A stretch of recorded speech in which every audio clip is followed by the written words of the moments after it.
저녁을 책임지는 정치 시그널 나이트, 저는 노은지입니다. 오늘은 특별한 대담 순서로 한번 진행을 해볼 텐데요. 이준석 개혁신당 대선 후보와 김진전 중앙일보 논설위원 두 분과의 대담을 진행하겠습니다. 어서 오세요. 네, 안녕하세요. 안녕하세요. 예, 채널A 뉴스와 뉴스 속풀이 계정으로 보실 수가 있고요. 크게 저희가 세 가지 키워드를 가지고 50분간 대담을 진행하려고 합니다. 조금은 정치 시그널 나이트와 다른 포맷인데 키워드부터 소개를 하겠습니다. 먼저 오늘의 첫 번째 키워드는 파기환송인데요. 원래 대담을 준비할 때 이 선고기일이 잡히기 전이어서 이런 얘기를 좀 나눌지 몰랐는데 오늘 있었던 대법원의 전원합의체 선고 결과부터 좀 얘기를 해보겠습니다. 대법원이 2심 선고 36일 만에 이재명 대표의 선거법 위반 사건에 대해서 파기환송, 이게 유죄 취지 파기환송을 결정을 했잖아요. 대선판을 아주 요동치게 할 변수가 생긴 것 같아요. 어떻게 보셨나요? 굉장히 당황스럽습니다. 예. 왜냐하면 저도 대법원이 이런 판단을 내릴 줄은 잘 몰랐고요. 그런데 어쨌든 그만큼 2심 판단 때 예측과 또 달랐던 것이 이렇게 또 반전을 낳게 된 것이 아닌가. 저는 정치의 사법화라는 측면에서 이런 것들을 좀 경계하지만 네. 한편으로는 이 상황이 발생하니까 사법의 정치화도 이제 우려해야 되는 거 아닌가. 예. 그런 생각입니다. 1심과 네. 2심과 3심이 다 엇갈려 난 거잖아요. 네. 저는 이렇게 법체계의 안정성이 떨어져서야 저는 국민들의 걱정이 커지지 않을까 생각합니다. 근데 대법원 판결이 일단 파기환송이잖아요. 그럼 서울 고법에서 또 결론을 내야 되는 거고, 지금 뭐 대선 전에 그러면은 고법의 판단이 나올 거냐부터 해서 여러 가지 좀 논란거리들이 남아 있는데, 김진 위원이 보시기에는 이게 전에 결론이 좀 나올 수 있을까요? 대선 전에? 결론이 못 나오죠. 그리고 결론이 나온다 해도 이재명 후보 측에서 재상고를 하면 예. 또 시간이 걸리기 때문에 이미 대통령 선거 전에 사법적인 문제는 이걸로 끝난 겁니다. 그리고 제가 판단할 때는 대법원도 상당히 정치적인 고려를 할 수밖에 없어요. 예. 이런 특히 대통령 후보와 관련된 선거와 관련된 사건에서는 저는 조희대 대법원장이 윤석열 대통령이 임명한 대법원장이잖아요. 네.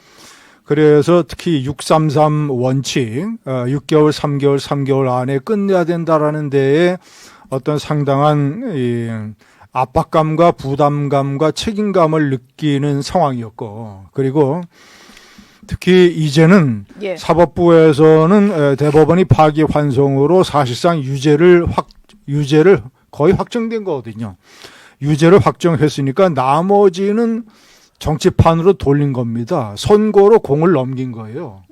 국민들의 선고로 나머지는 다 결정을 해라. 예. 그리고 이제 쉽게 얘기하면 이재명 후보와 관련된 대한민국의 미래를 선거에 맡긴 겁니다. 네. 대법원이 예. 상당히 정치적인 판단을 한 것이죠. 만약에 이번에 서둘러서 안 내렸다면 예. 어쨌거나 선거는 모르는 거니까 이재명 후보가 만약에 패배를 하면 네. 패배한 이후에 대법에서 또 이렇게 진행을 해서 유지하고 이런 식으로 하면 이거는 야당 탄압, 패자 탄압 예. 이런 식으로 정치적인 부담을 뒤집었을 가능성이 높거든요. 예. 그러니까 사법적으로 대통령 선거 이전에 우리는 할 일을 다 하고 턴다. 네. 나머지는 선거에 맡긴다라는 정적인 고려고 사법적인 판단에 따라서 이 후보가 그런 절차는 이미 다 끝났고 예. 이거는 네. 출마에는 아무런 상관이 없고 정치적으로 도움이 되느냐 안 되느냐 그것은 제가 판단할 때는 반반이죠. 지지층이 결집할 것이고 오히려 네. 반대로 중도층에서는 이탈이 다소 있을 것이고 네. 반반이죠. 반반인 상황이다. 이준석 후보는 또 이런 글을 바로 올리셨더라고요. 네. 민주당이 즉각 후보를 교체해야 된다. 그리고 얘기를 하셨던 게 무죄 추정의 원칙이 더 이상은 좀 의미가 없다. 왜냐면 이거는 유죄 취지로 파기환송이라서 유죄는 변함이 없는 거니까요. 그렇죠. 이게 예. 그 원심으로 내리게 되면요. 이게 그 법원조직법 8조에 사실 이 다시 하급심이 판단할 때는 상급심의 판단에 약간 종속되는 그런 결과가 있습니다. 예. 그렇기 때문에 다른 판단이 나올 수가 없어요. 한 1, 2% 정도의 사리에서 다른 판단이 나오는 경우가 있는데 네. 그거야말로 새로운 증거나 새로운 진술이 나왔을 경우에 가능한 것이고 이 사건이 워낙 오래 진행돼가지고 갑자기 새로운 증거가 현출될 가능성은 거의 없다. 그렇기 때문에 이것은 사실상 유죄 판단이 맞다. 예. 99.999% 정도 순도로 네. 유죄 판결이다. 이렇게 근데 봐야죠. 그런데 그- 다른 측면이 예. 있죠. 그러니까 어떤 측면일까요? 우선 첫째는 2심에서 다시 판결을 내린다 하더라도 예. 유죄 판결을 내리면서 벌금 100만 원 미만으로 때리게 되면 그렇죠. 그러면 피선거권이 그대로 유지가 되는 거예요. 네. 그러니까 출마는 가능한 거죠. 대법원에서 유죄 취지로 파기환송을 했다고 해서 이재명 후보를 교체해야 된다라는 거는 법리적으로는 조금 아직 좀 약간 예.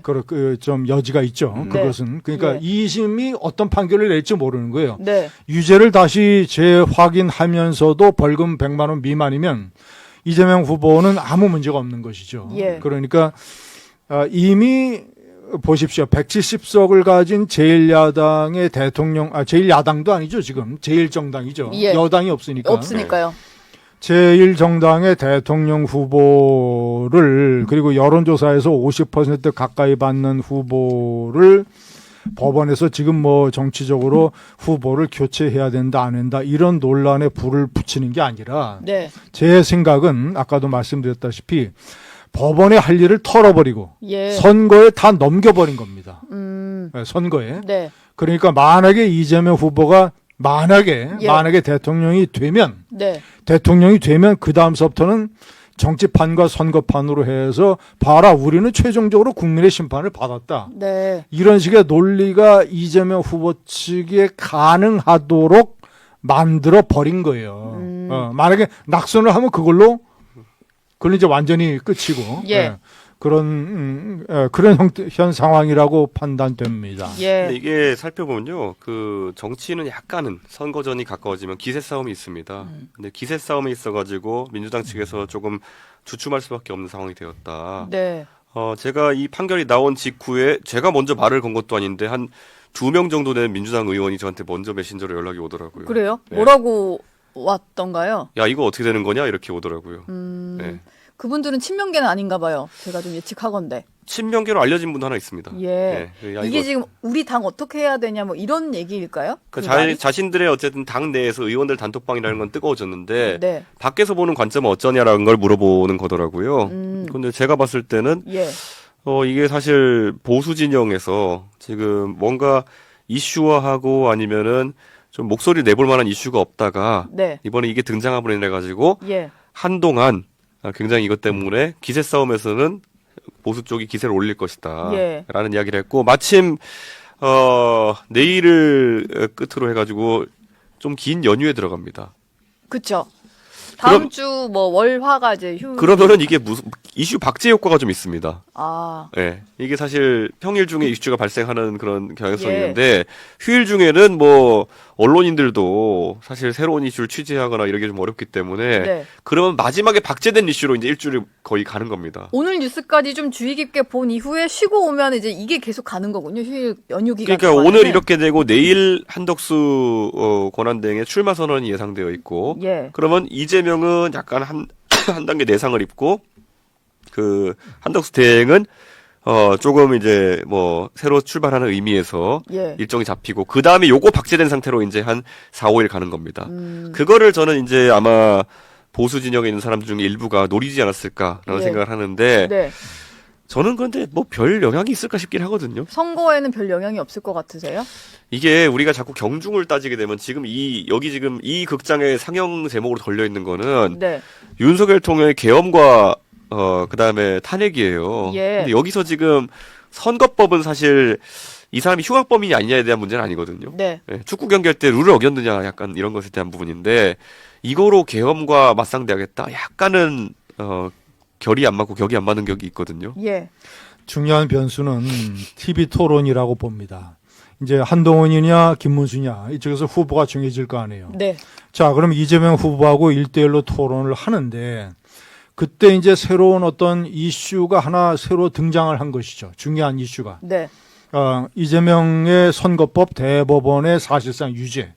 이거를 가지고 집중적으로 이제 국힘의 후보가 물고 늘어질 가능성이 있죠. 예. 그런데 제가 아까 반반이라고 얘기한 게 이재명 후보는 틀림없이 이렇게 받아칠 겁니다.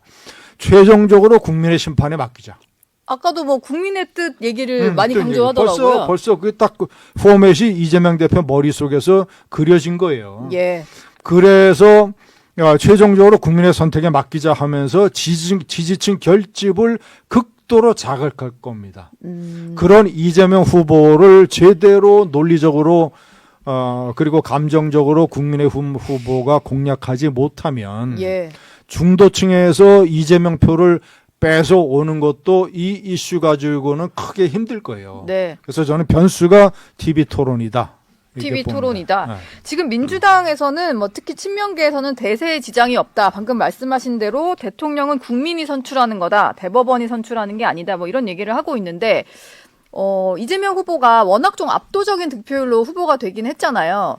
근데 아까도 뭐 일부 의원들이 뭐 민주당 소속 의원들이 이준석 후보에게 연락을 한다라고 하는데 이게 고법의 결정이 언제 나올지 모르는 이런 상황에서 후보 교체 여론이 조금 내부적으로도 나올 여지는 없을까요? 이게 실제 후보 교체 가능성이 있고 이래서기보다는요. 예. 이게 대선이란 게 생각보다 치열해가지고 대선 경선에서 지금 2명의 후보가 또 있었잖아요. 민주당에도. 있었죠. 그래서 이분들 입장에서는 지금 부글부글 끓고 있을 겁니다. 그러면 알게 모르게 자꾸 그런 메시지가 밖에 나가게 되고 언론은 또 그런 심리를 잘 포착해가지고 네. 균열을 내려고 할 테니까 아마 앞으로 좀 며칠간은 익명 보도를 통해 가지고 그런 민주당 내에서 이슈가. 다른 의견들이 조금씩 보도로 나오지 않을까 생각합니다. 왜냐면은 저는 후보 교체론이 별로 안 나올 걸로 그래요? 봐요. 예, 네. 우선 첫째는 법리적으로 2심이 유죄 선고를 한다 하더라도 100만 원 이상 때린다는 보장이 없거든요. 없지만 반대로는 또 있기도 있는 거잖아요. 그렇죠. 그런데 예. 그 확정되지 않은 걸 가지고 현재 거의 90%로 득표율로 된 후보를 교체한다? 예. 이거는 논리가 안 맞죠. 법리가 안 선다. 뭐 예? 일단 당원들도 수긍하지는 못할 것 같아요. 그래서 후보 교체론을 뭐 김동연 지사나 김교수 전 지사 측에서는 낼 엄두도 못 낼 것이고 예. 만약에 그거 뻥끗하다가는 김동연 지사는 다음번에 공천을 못 받을 겁니다. 네. 그래서 제가 그래서 제가 조용히 이제 익명 발언으로 나올 것이다라고 얘기한 거거든요. 아무래도 그렇죠. 내부에 이제 대놓고 말은 못해도 근데 좀 잠재되어 있는 그게 목소리가. 강할 수가 없어요. 예. 법리상 그리고 일종의 지금 현재 야당 탄압이고 대법원의 선거 개입으로 몰아붙이기 때문에 네.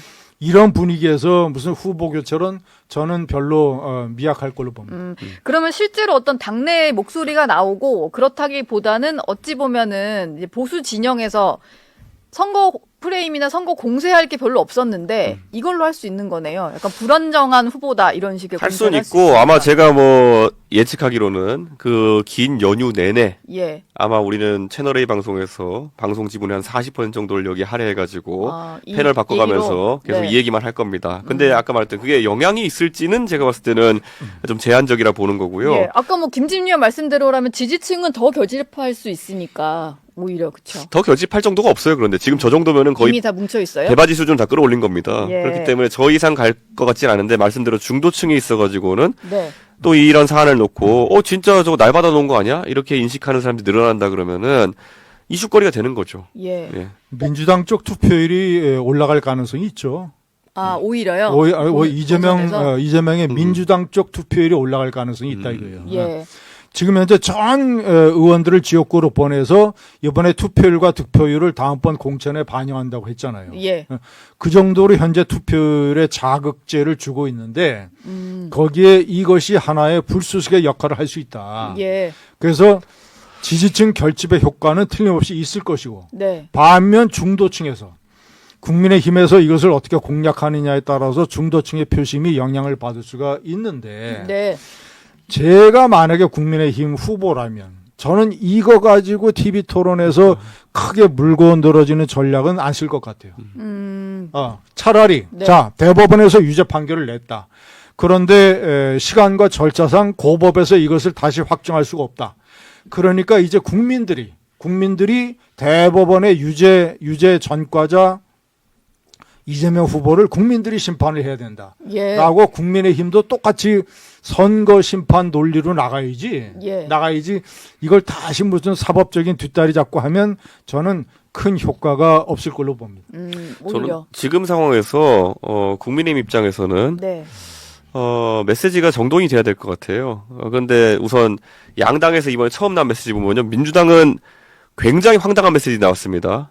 뭐가 나왔죠? 첫 번째 메시지가? 한 달 뒤에 두고 보자 뭐 이런 거 있잖아요. 네네. 한 달 뒤는 선거를 의미하는 건데. 당선되고 두고 보자 이거네요. 지금 이재명 대표가 원래 무슨 정치 보복 되게 세게 할 것 같은 사람처럼 인식되어 있는데 예. 그걸 좀 불식시키기 위해 가지고 뭐 보수 쪽의 인사들도 영입하고 그리고 또 나 그런 사람 아니에요 같은 이미지를 풍기려고 하잖아요.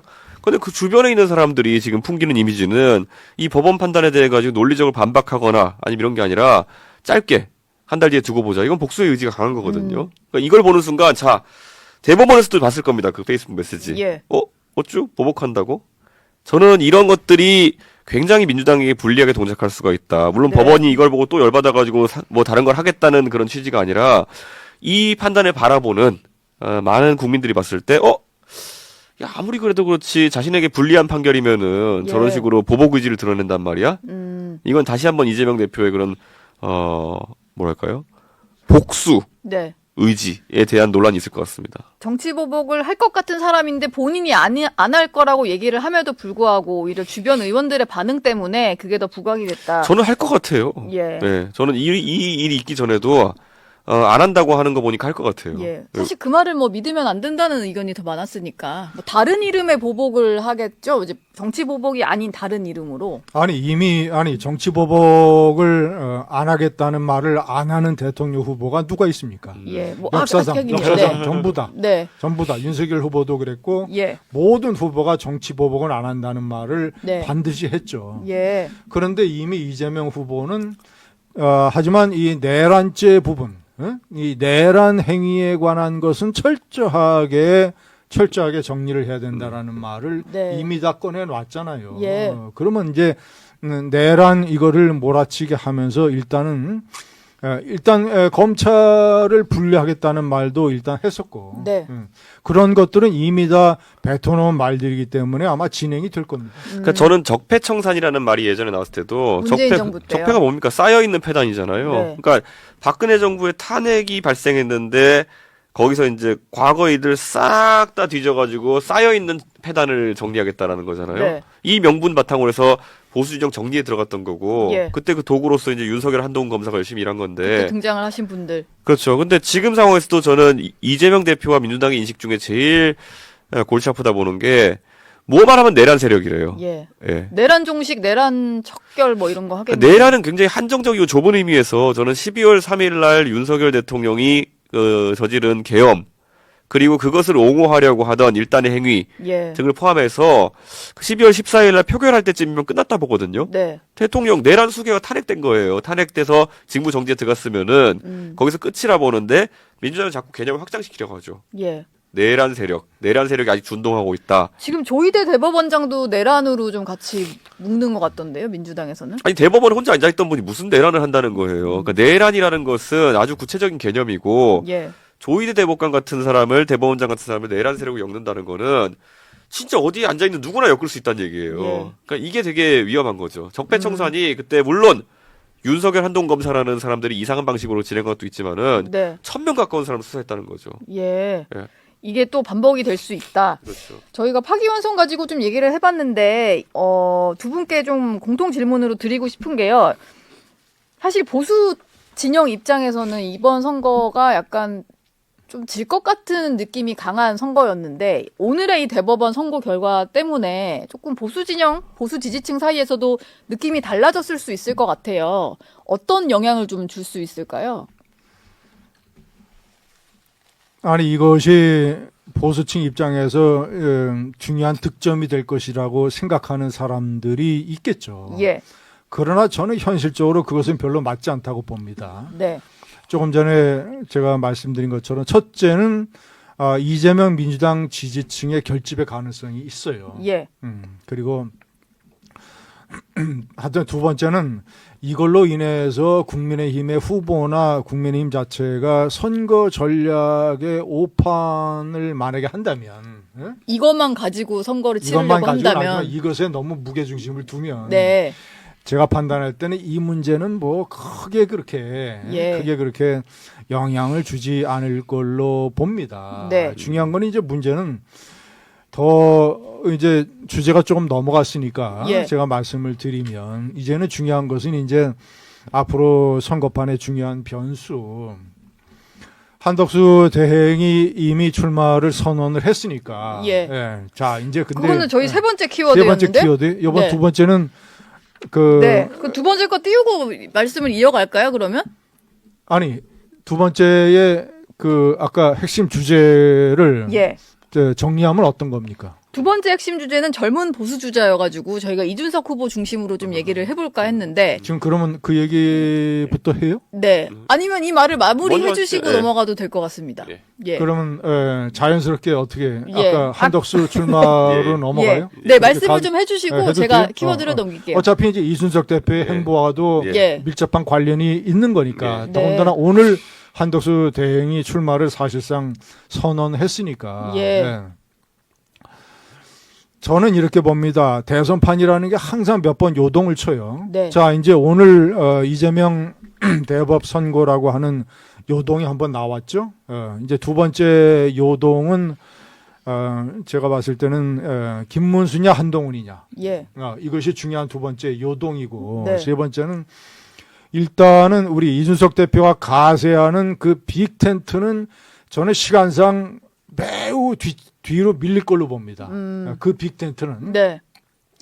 여러 가지 이제 복잡한 문제도 있고 우리 이준석 대표의 입장도 있는 것이고 네.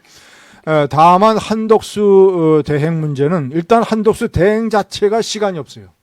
그쵸. 대행 자체가 네. 일단 내일 출마 선언해서 뭐 내일서부터는 이제 여의도의 캠프 사무실로 출마를 하지만 네.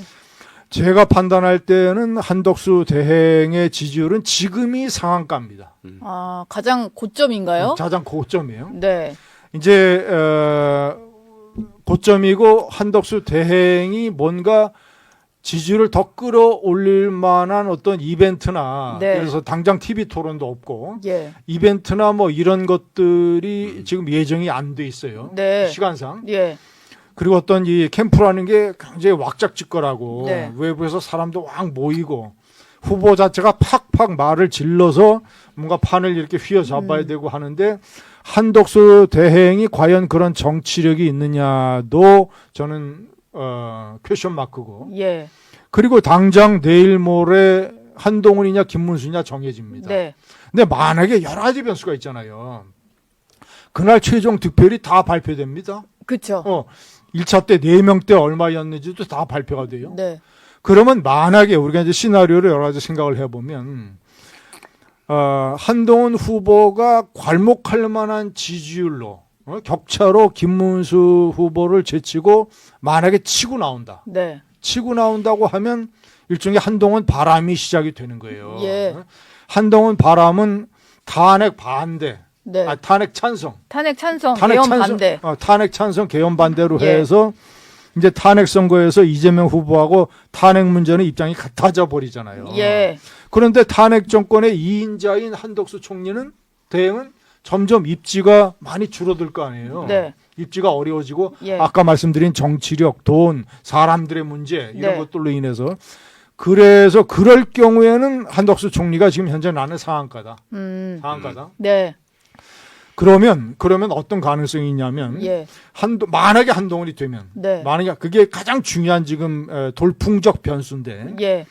만약에 되면 거꾸로 김문수가 되면 단일화 속도가 빨라지겠죠. 예. 김문수 후보 자체가 버선발로 쫓아가서 하겠다는 뜻으로 지금 얘기하고 있으니까. 예. 반면에 제가 생각하는 돌풍적 변수는 한동훈 그때의 결과가 나와서 만약에 한동훈 후보가 되고 한동훈이 그때서부터 치고 올라가면 네. 시간은 한동훈 편이다. 아, 시간은. 한 대결의 시간은 예. 한동훈 편이다. 네. 그러면 한덕수 후보가 단일화도 못하고 시간 끌기에 걸려서 제풀에 한동훈 후보 지지하고 사퇴할 수도 있어요. 네. 그럴 가능성도 있고.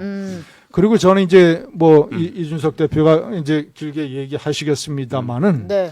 이 대표의 입장을 제가 이제 내재적으로 분석을 해보면 네. 네. 내재적으로 분석을 해보면 예. 최대한 단일화 문제에서는 시간을 끌 거예요. 네. 우리 이준석 대표는. 네.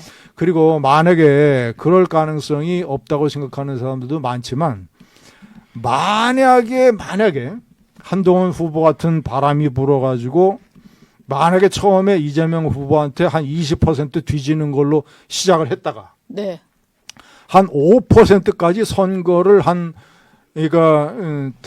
대선 투표용지 인쇄 직전까지 만약에 5% 차이 정도로 만약에 따라붙었다. 네. 한덕수 후보가 제풀에 지쳐서 지지 선언하고 막 사퇴하고 예. 이러면서 국힘 쪽에 이제 반 이재명 세력이 모이면서 하면 네. 그때쯤 가서 나는 이준석 대표가 뭔가 결정할 가능성이 있다고 봐요. 제일 중요한 거는 네. 이 대표는 내가 단일화에 가담했을 때 어느 쪽에 가담했을 때 그 사람이 될 가능성이 있어야 나는 가담할 걸로 봐요. 그렇죠. 뭐 그냥 3년 전에 안철수처럼. 3년 전에 안철수처럼 내가 윤석열의 손을 잡았을 때 윤석열이 집권을 하고 그러면 내가 그 정권에서 핵심적인 지분을 얻을 수 있다라고 판단했을 때 네. 안철수처럼 이준석 대표가 던질 가능성이 있는 거지. 예. 단일화를 가담할 가능성이 있지 않은. 그렇지 않고 뭐 한 10% 뒤져 있다. 만약에 네. 그럼 이것이 안 된다 그러면 이준석 대표 입장에서는 왜 그런 일을 하겠습니까? 자기가 현재 가지고 있는 예. 뭐 5%든 그때 네. 가서 몇 퍼센트가 될지 모르지만 예. 뭐 맥시멈 10%라고 칩시다. 네. 왜 그렇게 치세요?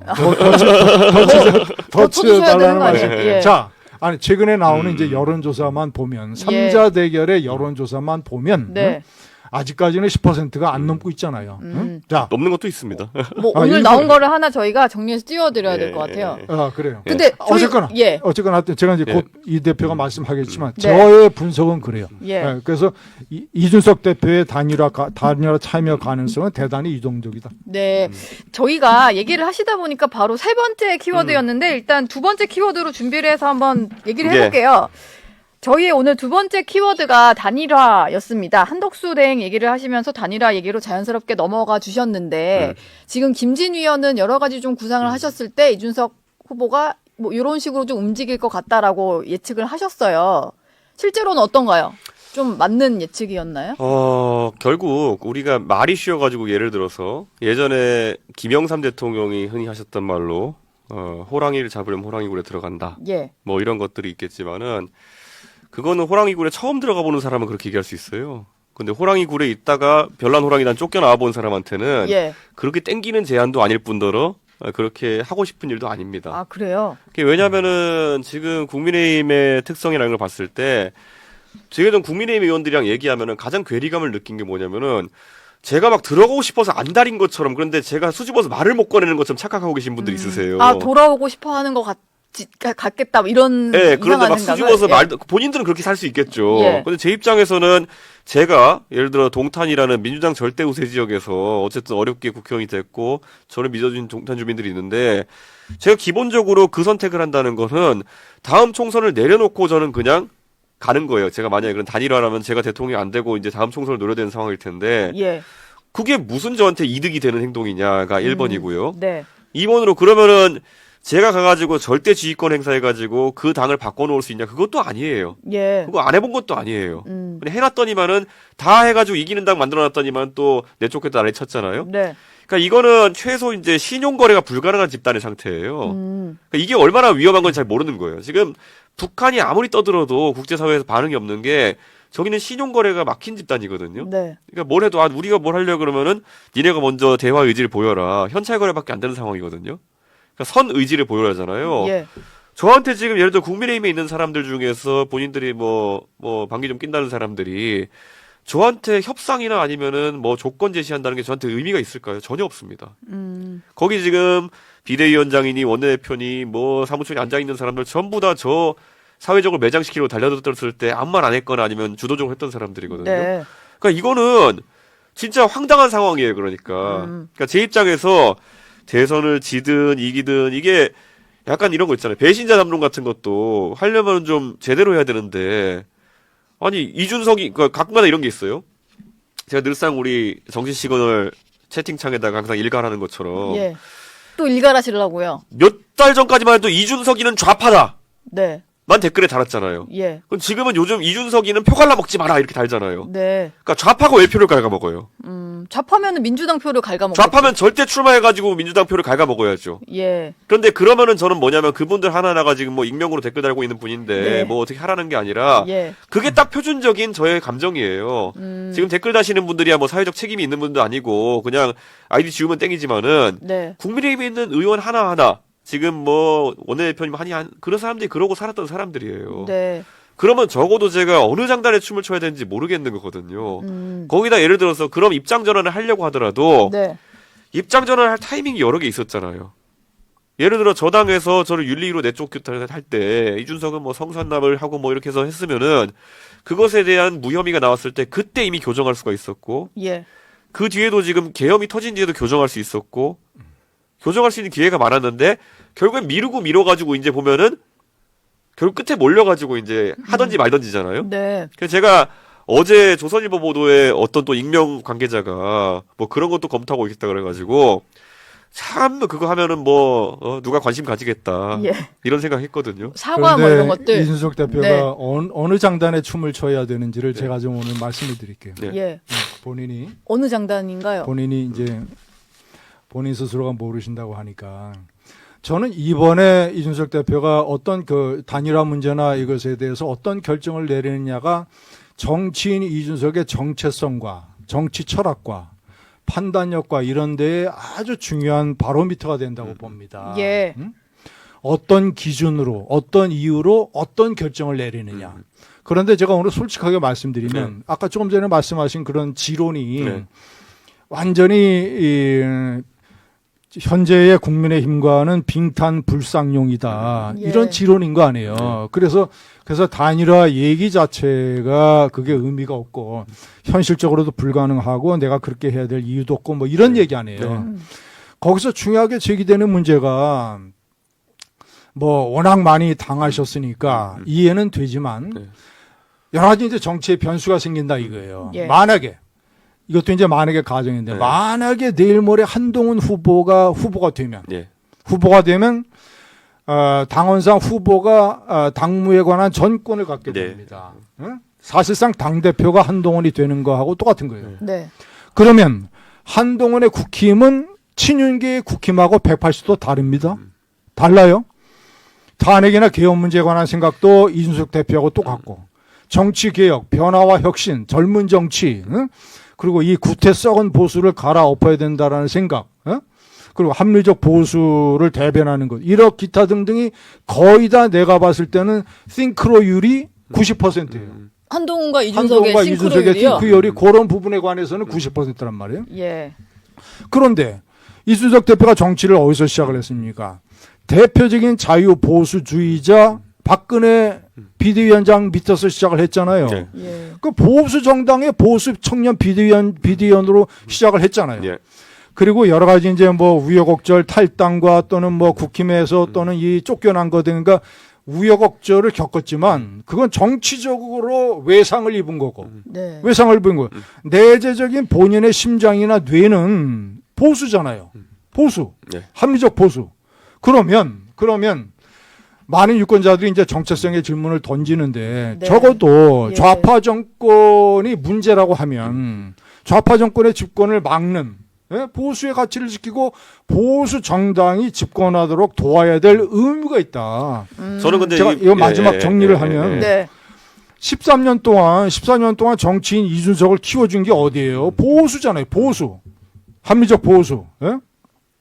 그러면 이제 그런 사사로운 감정의 찌꺼기나 앙금이나 이런 것들은 다 지금 많이 지나간 거고 네. 특히 만약에 한동훈의 국힘이 돼버리면 싱크로율이 90% 되는 거니까 예. 그러면 만약에 아까 제가 말씀드린 대로 이제 5%까지 접근을 해가지고 내가 도와주면 집권할 수 있겠다라고 해서 어쨌거나 만약에 집권을 하면 그것은 안철수하고 윤석열 단일화처럼 합당을 하는 형태가 될 테니까 네. 그러면 다음 총선은 동탄에서 국민의힘으로 나오는 거예요. 그렇잖아요. 예. 근데 동탄 주민들이 그거를 왜 거부합니까? 왜 그거를 동탄 주민들이 이준석 대표한테 화살을 날리겠어요? 예. 이러이러하면 나는 보수주의자고 합리적 보수 정권, 네. 좌파 정권을 막기 위해서 이렇게 해서 했단 말이에요. 그러니까 예. 그렇지 아니하고 조금 전에 말씀하신 데는 감정의 논리나 이런 걸로 얘기하면 그래서 제가 보면 정치인 이준석의 정체성에 맞지 않다. 저는 그래서 제가 이거는 뭐 김진 의원이 말씀하시는 거 사실 처음 듣는 얘기는 아니에요. 근데 사실상 이제 멸사봉공의 자세를 이제 요구받는 건데 제 입장에서는 멸사를 하고 말고 하기에 공이 없어요, 지금. 그러니까 제가 봤을 때는 예를 들어 한동훈 후보가 만약에 됐다 하면요.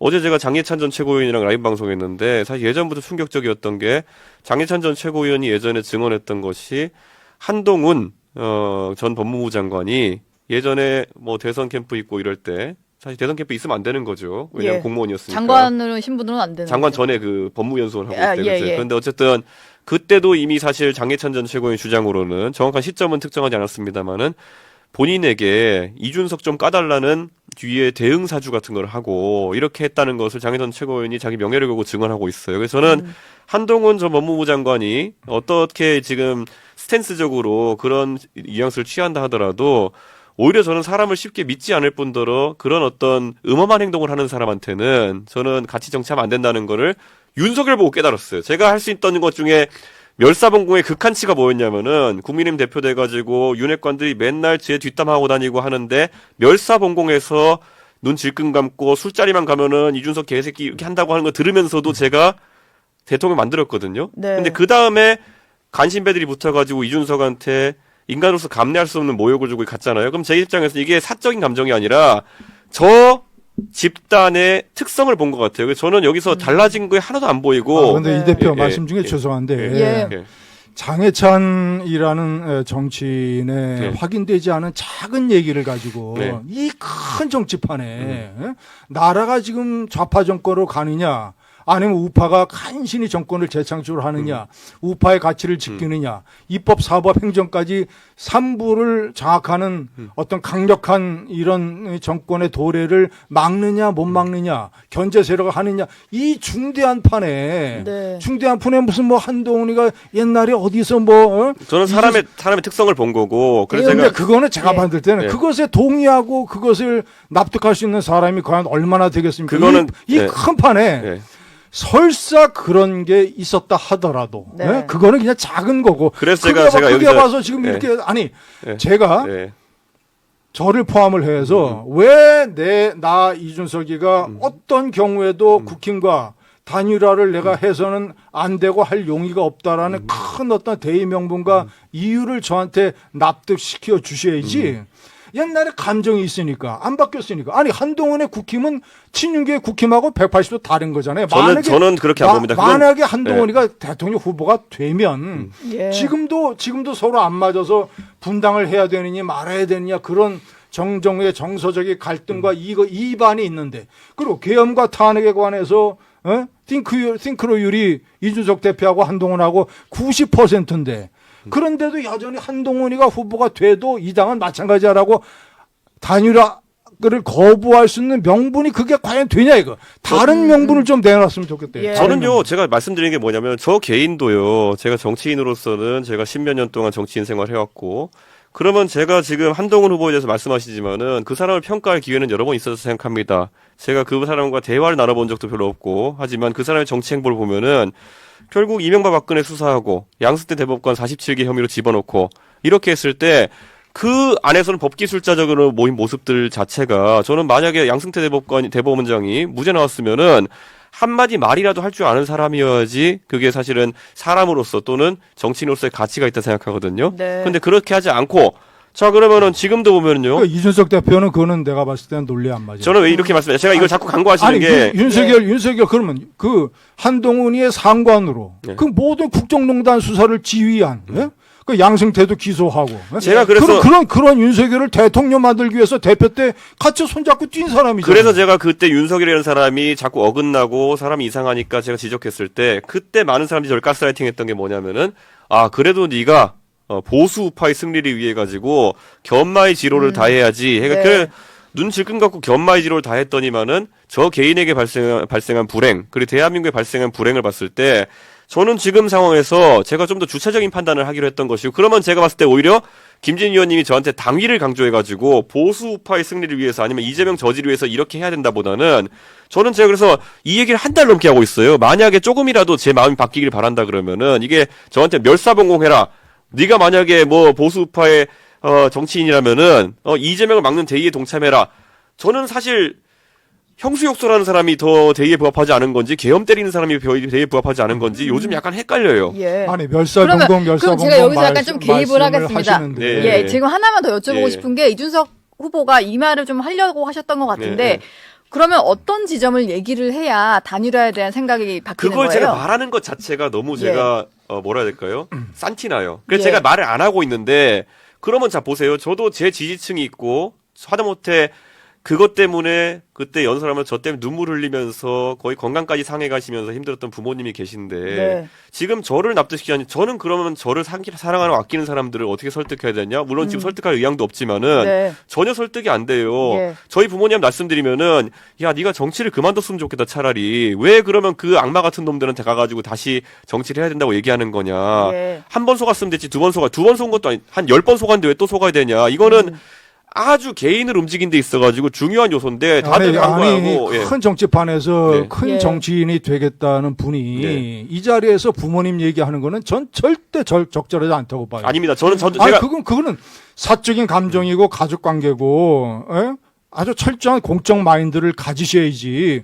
부모님께서 그렇다 하더라도 내가 이 길이 공적으로 옳은 길이면 그런 부모님을 내가 설득하겠다는 자세로 나셔야지. 제가 그래서 말씀드린 게 예. 제 스스로가 지금 이재명이라는 사람이 집권했을 때 저도 이재명이 너무 싫어요. 제가 몇 번 많이 비판하고요. 이재명도 저 싫어할 겁니다.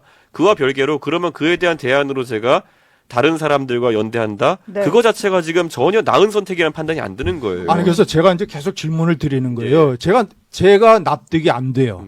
멸사봉공이라고 하는데, 그렇잖아요. 멸사봉자예, 몰사봉아. 예? 왜냐? 정치인 이준석의 정치 태생 자체가 자유보수 정권에서 박근혜 밑에서 박근혜 키즈로 출발을 한 거고, 네. 지금까지 정치 그런 당의 대표를 맡았던 거고, 그 당의 밑에 사람들이 잘못된 것과 그 당의 가치를 옹호를 해서 대표를 맡았던 거는 전혀 다른 문제예요. 아니 43%로 국민들이 말이죠. 네. 지지를 해주면서 보수 정당의 변화와 혁신을 이끌어 보라고 해서 찍어준 자유보수주의 청년 정치인인데, 예. 인데, 예? 그게 왜 멸사봉공에 멸사봉자지, 내가 자아지, 예. 내가 그런 좌파 정권의 집권을 막기 위해서, 그러니까 역사의 흐름을 이거 지키기 위해서 한다는. 네. 그래서 제가 지금 내가 볼 방금 때는 전에 이 대화가 네. 시작된 게 감정을 얘기하시는 게 이해가 안 돼요. 제가 그래서 얘기하잖아요. 그 원래 문재인 대통령의 하수인 노릇을 하면서 사실 보수 진영 탄압하는데 앞장섰던 두 명의 검사가 있어요. 그 중에 한 사람이 윤석열, 한 사람이 한동훈인데 이 사람들이 본인들이 어쨌든 그 안에서 조국 때려잡으면서 갑자기 보수의 대표주자처럼 올라가겠다고 하는 거 아닙니까? 네. 그래서 우리가 그때 윤석열이라는 사람 믿어가지고 대통령 만들어놨더니만은 이 사람이 재벌은 남 못 주고 결국에는 사달을 일으킨 거 아닙니까? 그러면서 문재인 수사를 하지도 않고요. 그러니까 저는 이게 이런 기회주의자들을 지금 밀어올리는 과정에 제가 다시는 동참하고 싶지 않다는 거는 굉장히 공적인 이 목표입니다. 대표께서는 예. 내가 예. 보면 난 예. 합리적 보수로 생각을 했는데 예. 오늘 보면 가끔 이상하게 극우 논리를 얘기를 해요. 예? 무슨 윤석열과 한동훈이가 보수 진영을 탄압했다. 예? 그 왜 보수 진영을 탄압하는 겁니까? 국가의 명령에 따라서 검사가 수사해라 그러면 국가가 명령을 하면 수사를 열심히 하는 거 아니에요. 네. 그래서 기소를 해서 그때 그 수사를 많은 언론들이 다 필요하니까 무슨 뭐 박수도 치고 막 그랬던 거 아니에요. 예?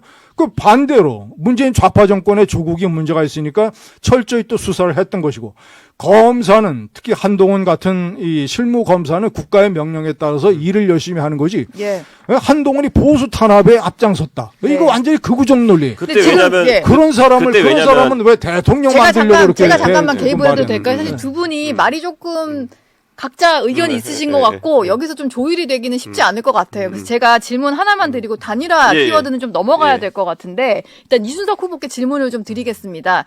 일단 뭐 단일화는 국민의힘 후보 누가 되느냐에 따라서도 좀 중요하겠지만 또 외부에서 출마 선언을 앞둔 분이 있잖아요. 한덕수 대행이 있잖아요.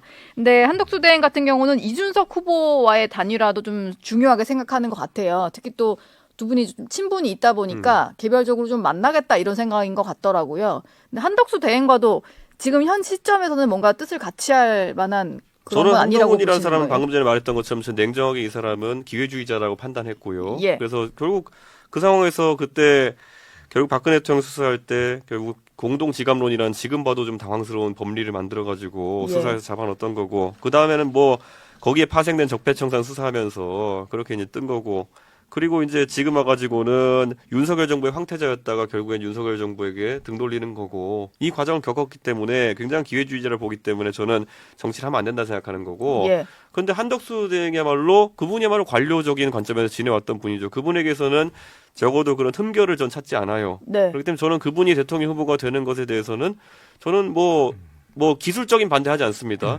근데 그분이 이길 수 있는 카드인가에 대해 가지고 저는 강한 의문을 갖고 있는 것이죠. 왜냐? 네. 정치인으로의 변신이라고 하는 것이 이분이 관료로서는 더할 나위 없는 경력과 스펙을 가진 분이지만은 예. 우리가 반기문 총장의 사례도 있었고 고건 총리님도 대선에 도전하는 과정 속에서는 고생을 하셨거든요. 그러니까 저는 이런 것 때문에 저는 이분에 대해 가지고는 도대체 제가 만약 연락 온다면은 제가 여쭤보려고요. 왜 아직 연락은 안 왔나요? 안 왔습니다. 왜 예. 근데 총리님은 정치를 하시려고 하십니까? 마찬가지로 저도 그게 납득되는지 한번 들어보려고 하는 거거든요. 근데 지금까지의 왜 표면적인 아니면 측근들에게 흘러나오는 얘기로는 저는 이해가 안 가요. 네. 그리고 아까 김진희 의원님 말씀하신 것처럼 기술적인 한계로 나왔는데 만약에 그 국민의 후보 된 사람이 예. 내가 이 기득권을 가진 사람인데 왜 여기에 내가 협력해야 되냐 이렇게 나와가지고 판만 흐트러질 가능성이 전 99%라 보거든요. 네. 그러니까 저는 이 상황에서 도대체 왜 나오셨는지를 우선 파악해보고 그럴 가치가 있기 때문에 만나 뵙겠다고 하는 건데 만나자면 당연히 만나겠다 하는 건데 네. 저는 그래서 제가 이게 보수 진영의 승리 이런 거 문제가 아니라 사람에 따라 다르죠, 저도. 네. 저는 오늘 사실 몇 가지 깜짝 놀랐는데 네. 예. 저는 지금까지 이준석 대표가 네. 합리적 보수라고 네. 생각을 해왔어요. 네. 합리적 보수. 네. 부분적으로는 제가 의견을 달리하는 게 많지만 네. 줄기로 봤을 때는 합리적 보수라 그랬는데 한동훈이 윤석열 정권의 황태자였다가 윤석열에게 등지고 이런 식으로 기회주의적인 행태를 했다. 이거 대표적인 극우적 논리입니다. 예? 대표적인 극우 논리예요. 극우 논리인가요? 근데 그렇게 그게 좀 아니- 얘기하는 보수 지지층도 꽤 있으신데 그 사람들이 극우가 극우래니, 아니더라도. 그 사람들이 극우라니까요. 그 그런가요? 사람들이 네. 강경 보수고 꼴통 보수라는 거예요. 왜냐? 친윤계 의원들 상당수도 뭐 그런 얘기를 많이 하시는데. 그 친윤계들이 다 강경 보수잖아요. 노부장. 예, 네. 친윤계들이 다 극우 아닙니까? 대표적으로 윤상현, 김기현, 나경원, 한남동 관저에 몰려가서 예. 계엄 잘했다, 계엄 옹호하고 탄핵 반대한 사람들 다 극우잖아요. 그 사람들이. 예. 저는 근데 그게 아니 그런데 제가 한 가지 네. 더 얘기를 하면 아니 이준석 대표가 43%라는 바람을 일으키면서 역사상 최연소 집권당 대표가 된 사실이나 예. 한동훈 대표가 63%로 그렇게 된 사실이나 전부 다 국민의힘을 지지하는 사람들이 제발 좀 변화와 혁신을 해라. 네. 대통령 따라가지 말고 당과 대통령이 수평적 관계를 해라. 대통령이 잘못했을 때는 문제를 제기해라. 이것이 43%, 63%의 다 바람의 핵심이었잖아요. 그러면 아니 그런 정신으로 이준석 대표 대표한 거 아니에요? 그러면 이준석 대표는 그런 정신으로 해놓고 그런 정신으로 대표한 한동훈 대표는 뭐가 잘못이고 그게 뭐가 기회주의자예요? 저는 지금도 예. 한동훈 대표가 윤석열 대통령과 싸우고 대립각을 세우고 나 막판에 계엄에 반대하고 탄핵을 찬성한 게 예. 그게 잘못된 거예요. 그 잘못됐다는 게 극우적 논리 안에 그게. 저는 한동훈 대표가 그때 계엄 때 이렇게 보여준 액션에 대해 가지고는 저는 긍정을 평가해요. 근데 그 앞에 과정에 보면요. 자, 저는 윤석열 대통령 후보와의 관계 속에서 제가 당대표로서 행사할 수 있는 모든 권한을 활용해가지고 예. 그 사람이 잘못했을 땐 바로잡으려고 했어요. 그때 보수 지지층에서 너 가출했지 이런 식으로 비아냥거리고 할 때도 저는 제가 할 수 있는 모든 권한을 썼거든요. 근데 지난 총선의 과정이나 아니면 법무부 장관을 있을 때나 윤석열 대통령의 폭주를 견제하기 위해서 한동훈 위원장이 뭘 했는지 저는 알지 못해요. 예를 들어서 그때 총선 때도 보면요. 뭐 예. 조금 갈등이 있을 것처럼 보이다 눈밭에서 카노4.19력 사진 찍고 그렇게 한 다음부터 계속 거기에 협조해왔던 아니 것이 이 사실이거든요. 대표의 특장이 지금 저는 지금 네. 이 얘기 왜 아니 하시는 거예요? 사실을 다 적시해서 네. 이런 식으로 토론하는 게 이 대표의 특장인데 네. 사실이 다 다르잖아요. 비대위원장 때 명품백 사건 거론했다고 해서 예. 윤석열 대통령이 정진석 비서실장을 직접 보내가지고 비대위원장 사퇴하라 그랬잖아요. 근데 그 다음에 결국 깨갱해가지고 제가 뭘 깨갱해요? 예. 네다섯 개 네. 대립각을 다 세우고 그래서 제가 잠시 개입을 또 해도 될까요? 그거는 예. 이 대표답지 않은 사실에 기반하지 않은. 예. 그다음에 제가 한 번만 더 자기 개입을 자신이 하겠습니다. 앞으로 저희가 왜냐면 연대해야 될지도 모르는 가능성의 인물에 대해서 예. 그런 식으로 위원님 깎아내서 말씀을 좀- 보수에 네. 상처를 주면 말씀- 좀 그거는 마무리해 전 김진희 주시면. 의원님이 너무 그 예. 사람을 하나를 미화하시고 계시기 때문에 제가 이렇게 반응할 수밖에 또 없는 무슨 거죠. 비유합니까? 네. 마무리 사실은. 제가 좀 개입을 진짜로 할게요. 지금 저희가 50분을 해야 되는데 네. 시간이 많이 지났고 예. 그리고 원래 저희 키워드에는 없던 한동훈 후보 얘기를 너무 많이 해서 예. 그 얘기는 여기서 좀 마무리하도록 하고 예. 마지막 키워드를 또 안 볼 수가 없어요. 왜냐면 오늘 저희가 대선 후보와 보수 논객 간의 어떤 대담으로 준비를 한 건데 이준석 후보 얘기를 또 해봐야 되잖아요. 그래서 저희가 마지막 키워드로 준비를 한 것은 젊은 보수 주자입니다. 지금 뭐 김진 위원께서는 계속 제가 봤을 때는 뭐 싱크로율이 맞으니까 두 사람이 잘해봤으면 좋겠다는 얘기를 하시는데 어쨌든 이준석 후보는 완주를 하겠다는 목표로 나오신 거니까 당선이 목표라니까. 당선이 목표, 네, 네. 당선이 목표로 나오신 네. 거니까 젊은 보수 주자의 당선이 필요한 뭐 지금이 왜 그런 시기인지 그리고 좀 그걸 위해서 좀 생각하시는 어떤 필승 카드 이런 게 있는지 좀 여쭤볼게요. 저는 선명한 대비가 있는 것이 저는 이준석의 노선이라는 거, 소위 김종인 이준석 노선으로 대변되는 2021년부터 2022년까지의 그 대선 지선 이긴 노선이라는 것은 실증적으로 증명이 된 거예요. 예. 그래가지고 그렇게 하면은 그때 박근혜 탄핵 이후에 침체했던 보수가 다시 한번 지지를 받아서 젊은 층이 막 이렇게 막 지지층에 표함되고 이런 경우가 생긴다. 네. 그런데 그 뒤에 보면요. 뭐 제가 아까 한동훈 대표에 대해서 제가 왜 그렇게 얘기하냐고 했는데요. 그 다음에 나왔던 윤석열과의 애매한 동거 그리고 또 한편으로는 50대, 60대 중년 여성을 중심으로 해가 전통적 지지층을 복원하려는 움직임을 보였던 한동훈 대표의 노선이라는 것이 극명하게 결과로서 대비되는 것이거든요. 네. 그때 뭘 했는지와 별개로 총선에서 사실상 대패를 하게 된 것이고 뭐 그런 상황 속에서 저는 이 노선 갈등이 있는 거예요. 저는 저 보수가 이제 사실 고연령층이 이제 돌아가시고 이럴 때쯤 되면은 젊은 층에서 새로운 지지층이 수혈되지 않으면은 그 새로운 지지층이라는 것은 20대, 30대에서 들어오는 거겠죠. 그게 수혈되지 않으면은 보수는 그냥 고사될 수밖에 없는 위치에 있다. 이렇게 네. 봐서 그 노선을 견지하는 건데 지금 한동훈 전 대표 같은 경우에는 존재하는 보수의 지지층 안에서 50대, 60대 여성 중심으로 해가지고 거기에 팬덤을 형성해가지고 그 진지를 구축하려고 하는 거 아니겠습니까? 노선이 선명하게 차이가 나기 때문에 네. 계속 대립할 수밖에 없는 거예요. 예를 들어 가장 극명하게 대립됐던 게 뭐냐면은 한동훈 대표 뭐라 했습니까? 최상병 특검에 대해 가지고 굉장히 의지를 밝혔잖아요. 본인을 따른 의원이 최소 10명 이상 있다고 이제 얘기한 이상 본인이 의지를 가지고 최상병 특검에 대해 가지고 찬성하겠다고 했으면 할 수 있는 거였는데 안 하고 말을 돌리잖아요. 왜냐? 욕심이 두 군데 있어서 그래요. 이 확장보다는 내가 옛날에 유승민처럼 배신자 담론에 들어가면 안 되겠구나. 그리고 결정적일 때는 또 웅크리는 거예요. 그러다 네. 보니까 선명성이 떨어진다고 제가 지적해서 저랑은 노선 차이가 있다고 얘기하는 거고 제가 만약에 그 당시에 영향을 받을 수 있는 당대표 위치에 있었으면요. 저는 최상병 특검을 가지고 오히려 드라이브를 걸어서 용산과 협상을 했을 겁니다. 네. 예, 그런데 그게 아니었기 때문에 전략의 차이가 있는 것이고 그래서 지금도 지지층이 굉장히 차이가 나요. 한동훈 대표 지지층이랑 제 지지층이 차이가 많이 나는데 이 단점을 그냥 뭐 둘이 평균 연령보다 젊으니까 같이 했으면 좋겠다 이렇게 하는 게 뭐 계엄에 대한 어떤 생각이 갖고 하니까 뭐 맞다 뭐 이렇게 말씀도 주셨는데 좀 그런 생각이죠. 그래서 예를 들어 계엄에 대한 생각도 만약에 한동훈 전 대표가 좀 의지가 있었다면은 투표가 두 번 일어났잖아요. 네. 전 1차 투표 때 한동훈 전 대표가 오히려 선명한 의지로 표결에 참여해가지고 빨리 끝내자라고 했으면은 저는 조금이라도 한동훈 전 대표에 대한 신뢰가 있었을지 모르겠어요. 근데 네. 1차 투표 때는 애매하게 있다가 2차 투표 제가 사적으로 하나 말씀드리자면요. 2차 투표 하기 전날 2차 투표 가지고 한동훈 전 대표가 고민할까봐 한동훈 전 대표와 저희 공통 지인에게 예. 그런 말을 전해달라고 했어요. 뭐 무조건 내일 표결 전에 사퇴해라. 내가 봤을 때는 표결에서 탄핵이 인용돼도 사퇴해야 될 것이고 탄핵이 인용되지 않아도 사퇴해야 될 것이다.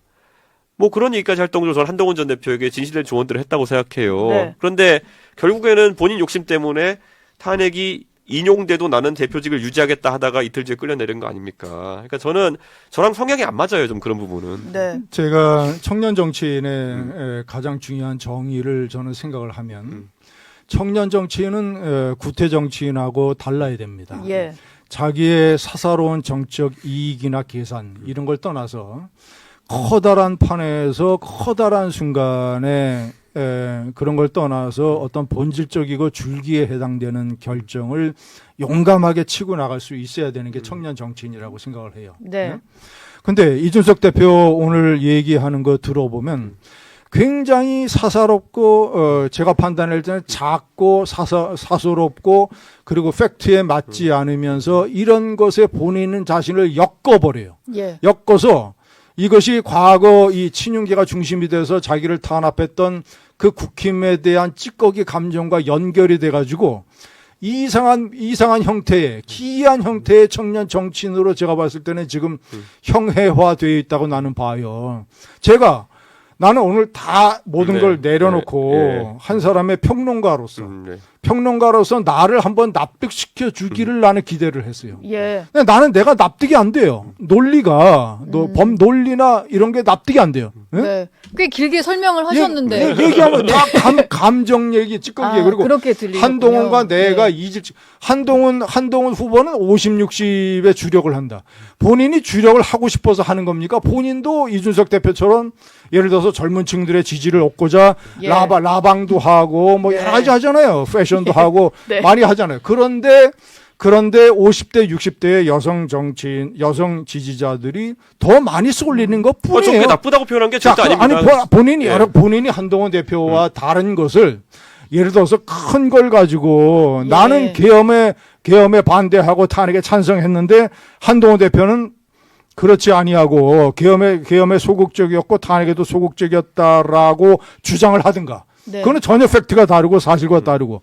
그 계엄의 밤에 만약에 이준석 대표가 한동훈 대표의 자리였더라면 자기 목숨의 위협을 무릅쓰고 그렇게 100% 할 수 있었다는 보장도 없어요. 예. 인정할 거는 인정을 해야 돼요. 크게 봐서 그래서 보수의 가치, 계엄과 탄핵에 대한 생각, 그리고 사회 개혁, 뭐 기타 등등, 공적 마인드 이런 걸로 해서 내가 저 사람하고 인연과 생각이 싱크로율이 90%니까 나 이번에 끝까지 봐서 중요하고 신중한 결정을 내가 내리겠다라는 스탠스로 가야지. 지금 보면 이러한 저런 이건 안 되고 저것도 안 되고 내가 서 있는 자리를 얘기하는데 제가 평론가인 제가 전혀 납득이 안 되는 거예요. 예. 그러니까 제가 아까 네. 말씀하신 것 중에 큰 줄기를 따라서 움직이고 결국엔 잔챙이 신경 쓰지 말라는 말씀인데 저만큼 굵직굵직하게 행보한 사람이 어디 있었습니까? 저는 윤석열 대통령한테 지적할 건 지적하고 뒤끝 없이 지적하고 그다음에 쫓겨난 다음부터 그럼 나는 내가 할 말 계속 하고 다니겠다. 할 말 다 하고 다니고 그다음에 나는 창당하겠다. 예고하고 창당했고요. 그다음 총선에서 당당하게 지역구 도전하겠다. 도전했고 그냥 저는요. 그럼 말로 이렇게 왔다 갔다 하는 게 행동으로 좀 보여주는 것이고 이번에도 저는 대선에 대해 가지고 나는 이번에 내가 어쨌든 새로운 보수를 보여주기 위해 가지고 완주해서 당선되겠다라는 목표를 세웠는데 여기에 애가 다른 보수층에서 너 이렇게 하면 배신자 돼. 너 이렇게 하면 어떻게 돼. 내가 널 걱정해서 하는 얘기인데 이렇게 가야 돼. 이걸 오히려 계속 저를 납득시켜야 되는 상황인데 거꾸로 제가 누구를 납득시켜야 되는 것처럼 말씀하시면 안 되죠. 네. 그러니까 제가 지금 시간이 아니, 또 예. 거의 한 시간이 예. 다 됐어요. 예. 두 분 말씀 계속 듣고 싶은데 네. 제가 봤을 때는 네. 두 분이 서로의 말을 좀 듣기는 하셨는데 납득은 좀 안 되는 그러니까 저는 그런 저는 상황이었던 오늘 것 제가 같아요. 김진 논설위원님을 납득시킨다는 게 사실 제가 김진 위원님을 영입하려고 하는 것이면 제가 모르겠는데 네. 사실 그건 아니라서 제가 약간 헷갈리긴 하는데 네.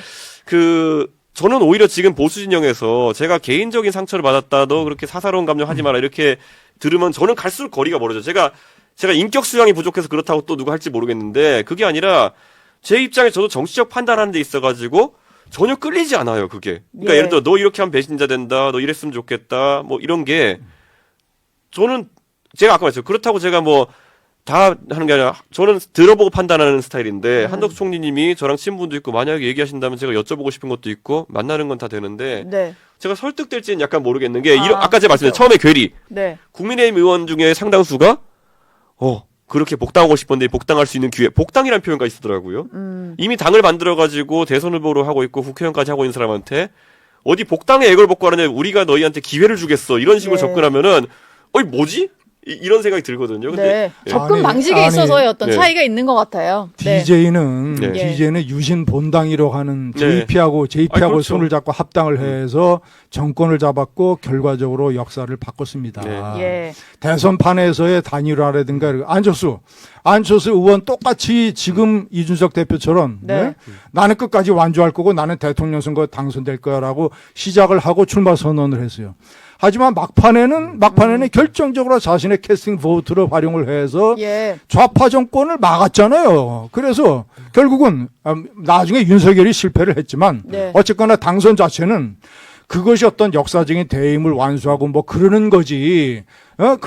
그러면 차라리 나는 감정의 정치인이다라고 선언을 하세요. 그보다는 이건 저는 이성의 정치인이 아니라. 저는 그래서 방금 여기 말씀드린 것 중에 밤새실 것 보면 같아요. 예. 안철수 의원의 그런 단일화는 저도 그때 반대했지만은 지금 와서 한 3년 전에 돌아가서 안철수 의원한테 단일화 하겠냐 그러면 안 한다 할 가능성이 높아 보여요. 예. 왜냐하면 그 단일화 이후에 그 윤핵관들과 윤석열이 안철수 의원한테 어떻게 했는지를 제가 너무 잘 아는데 네. 그게 첫 번째고 두 번째로는 대한민국 역사를 우리가 반추해 볼 거면은 호랑이 잡으러 호랑이굴에 들어갔던 김영삼도 사실 나중에 대통령이 됐고 성공 케이스지만은 예. 한편으로는 나중에 비극적으로 서거했지만은 3당 합당 때 이 있습니다 했던 노무현도 사실은 어느 순간 국민의 지지를 받아가지고 대통령을 하셨던 인물이기 때문에 저는 제가 뭐 노무현 대통령이다 이런 걸 좋아한다 이런 게 아니라 저는 열려있는 결말이라 좀 생각하는 거죠. 예. 이준석 대표가 들어갔던 호랑이 굴에는 네. 호랑이들이 있었던 게 아니라 하이에나들이 있었어요. 친윤계라는. 이게 사실 예. 제가 호랑이가 그래서 만약에 있었는데 친윤계라는 하이에나들이 다 떠나고 예. 새로운 호랑이들이 그 굴에 있으면 그 굴에 뛰어 들어가서 본인이 보수 정권의 혜택을 예. 받아서 네. 정치를 28살에 시작을 했으니까 그 은혜를 갚아야 될 거 아니에요. 근데 뭐, 김진희 의원 너무 이제 네. 계속 뭐라고만 하셔가지고 혹시 뭐 이준석 후보에게 기대하시는 건 없으세요? 아 지난번에 네. 만났을 때 좋은 말씀 많이 주셨어. 네. 뭔가 좀 이렇게 아니 기대를 엄청 하고 네. 윤석열 대통령에 대한 분노를 서로 공감과 공감하면서 예. 윤석열 대통령에 대한 네. 분노의 싱크효율은 나하고 인석 대표하고 99.99%입니다. 그 얘기를 좀 오늘 할 걸 그랬네요. 그걸로 그쳐서는 아니 되고 네. 내가 네. 하나 더 이렇게 그 좀 바라는 거는 진짜 그런 어떤 역사적인 순간이 오면 네. 이준석 대표의 그 지지율 몇 퍼센트가 될지 모르지만 이것을 내가 활용을 해서 역사를 물기를 바꿀 수 있는 네. 순간이 오면 예. 그런 사사로운 감정들은 다 묻어버리고 그 순간에 그것만 딱 생각하시고 결정을 내려달라는 예. 보수 평론가의 얘기입니다. 지난 대선 때 좀 사사로운 감정을 접고 막판에 하셨던 걸 본 분들도 있어서 네. 이준석 후보에게 그런 걸 또 기대하시는 분들이 있을 저는 것 그때 같아요. 제가 조금 예. 더 본능에 충실해가지고 진짜 윤석열 혼냈어야 된다는 생각 계속 하고 있습니다. 요즘 보면. 네. 그때. 지금 시간이 너무 늦어서 여기서 네. 마무리를 해야 될 것 같고 네. 두 분 대답 너무 귀중한 시간이었는데 뭐 나중에 대선 전에 네. 또 기회가 되면 한번 모시도록 하겠습니다. 네. 고맙습니다. 네, 감사합니다.